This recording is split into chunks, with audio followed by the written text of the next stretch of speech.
Hey there. So I am Canada Chris, and my wife is Serbian. Her family's Serbian. Excuse me. I made it my mission to move everybody to Serbia so that we could all be with her family, and here we are. We are now in Serbia. I started a TikTok channel, and so far it's doing pretty good. I got quite a bit of community from the Serbians reacting to the stories that I've been telling and such. And I just wanted to say I'm now pretty close to 700 followers, so I'm doing pretty good. It's been a lot of fun, and one thing that we had discussed was starting a YouTube channel, and basically that's what I've done. Is created some videos. I want to continue talking about the differences between Canada and Serbia, and I have enlisted ChatGPT to give me a list of questions and whatnot. So I'm going to go back to that list there just for a second, and we're going to keep going through them. So we've done the difference between the education system, fashion and style, dating and romance customs, and cultural festivals and celebrations. So those are some other videos that you can go check out on the channel. But today, right now, we are doing what are the biggest differences in outdoor activities and sports between the two countries. So the way that I start off with all of these is just to say that I don't know a whole bunch on the Serbia end of things. All I can give is the 36 years that I lived in Canada. So when it comes to outdoor activities and such, here's the interesting thing. I already said this on the channel, but 2 nights ago, Belle and I were walking just around Belgrade or whatever there, and we stopped at this coffee shop just to have a little midnight snack. And we had walked by a school, and I think it was like 7 o'clock or 8 o'clock, and there were a whole bunch of kids outside playing. Probably about like 20 kids or like 30 kids, and there was like no supervision, no parents. They were just like in the schoolyard. The gate was open, and that was very weird. It was a weird situation because that's not something that you would see in Canada. People don't go outside to go play together and play sports and things like this. We have everything is very in Canada. I find everything's very much about either like a social expectation that causes you to do things, or it's a financial one, like it's got some economic benefit to some extent, or it's like very like science and like process driven, right?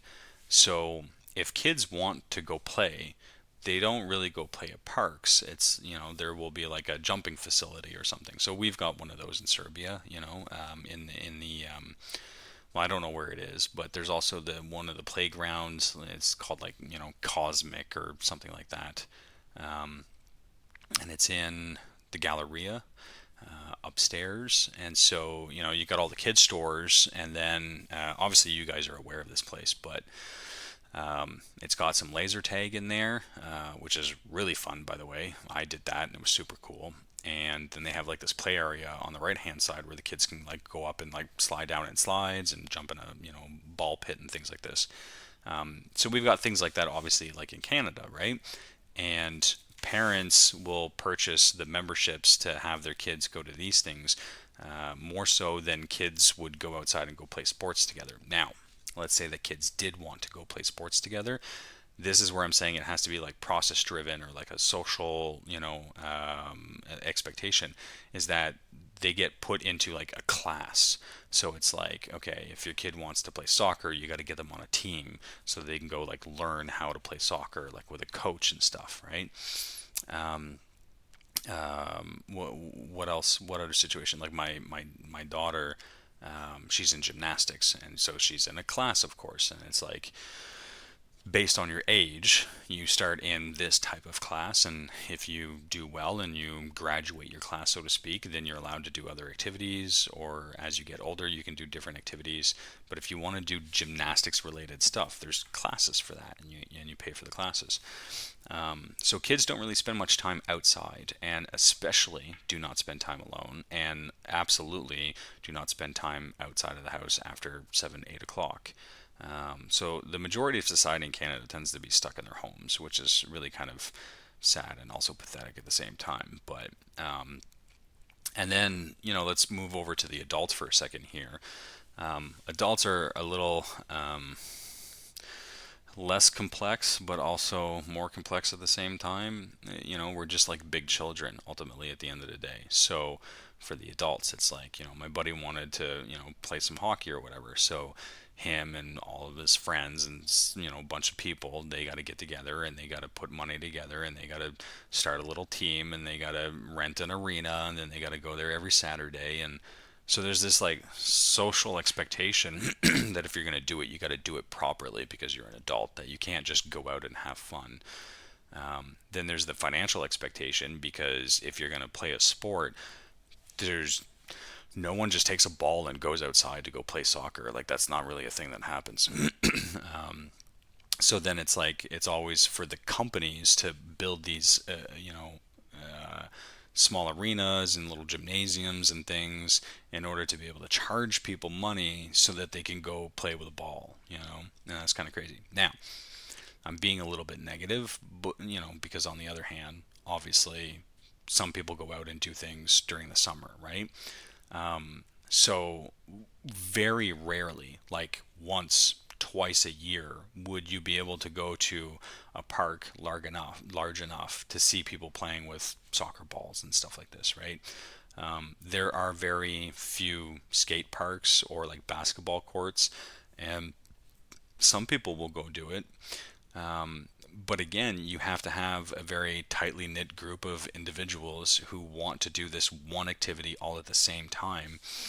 And I just don't think that like culturally it's very much of like a Canadian thing, to be like, hey, let's go play sports, and then you go to the park and there's like people already there because people go to the park to play sports, and then you can like jump in and join. That's not really like a thing that happens. So if you want to go play soccer, you got to find like 5, 6, 10 guys that want to go play, and they all have to be available at the same time. And especially for adults, that can be a little bit difficult because you've got children, and we don't bring our children wherever we go, right? So there's that aspect. Now I'm talking like on the like the societal ground, right? Like on that lower level of like humans going out and like doing sports and playing and stuff.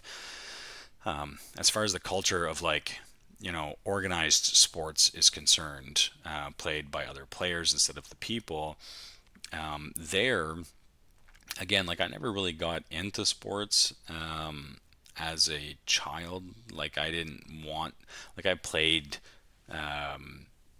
baseball, I did karate, I did a little bit of soccer, I did swimming, like these are things that I was involved in as a kid, and I learned how to play those sports, do those things. But I never like got onto a team and like tried to like make it or anything like that. So shit, where was I going with this?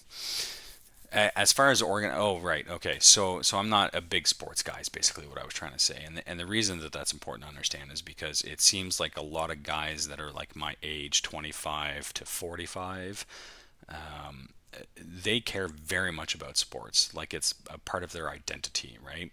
And I know Serbians tend to be like this because I kind of like see it on like TikTok and YouTube and like in conversation and stuff a little bit, where you guys care very much about, the Balkan dad cares very much about, teams and sports and soccer or whatever it is that, people are paying attention to. And so in Canada, it's very much like that too, right? So like guys will get together and they'll like drink beer and they'll watch sports and they'll yell and scream about the whole situation or whatever. But it's a very like closed market type thing, right? Where it's like four guys that have been like friends since middle school, so they all like watch sports together. Or when guys work construction jobs, they talk about sports all day long, and just kind of like bitch about the players and stuff. And they'll get together on the weekends, once a month to go like to one of the buddies' houses type situation, to go watch sports. And I was never really into doing that kind of thing or whatever. But yeah, so I mean, I think the biggest cultural difference is just that like sports is not something that the people do; it's something that the people watch. And if you are going to do it, you're kind of at the mercy of the location and companies and finances and social expectations and your friend groups in order to be able to participate. And as a result of all those things, a lot of people don't, I played a lot more at parks when I was a kid, obviously, but as an adult, it's kind of weird to go to a park to go play.